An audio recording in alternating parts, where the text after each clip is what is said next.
Sipas Eurostatit, paga minimale në Evropë nga vendi në vend ndryshon, ndërsa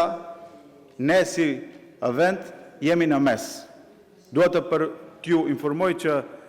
paga minimale me ullet se tek ne është në Shqipëri, me ullet se tek ne është në Bullgari, me ullet se tek ne është në Serbi.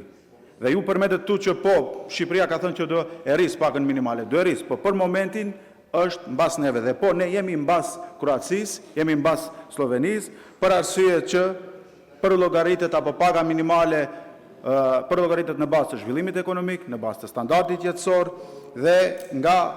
ajo del se sa do qetë paga minimale dhe jo shifra dhe propozime populiste. Prandaj, propozimi për rritjen e pagës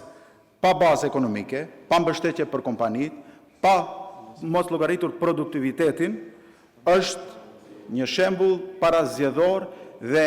një problem me të cilin në qoftë se e sjellim do të hasin kompanitë e vogla dhe të mesme në probleme financiare, me të shka do të duhet që të lëshojnë punëtor nga puna dhe do të kemi përsëri rritje të inflacionit.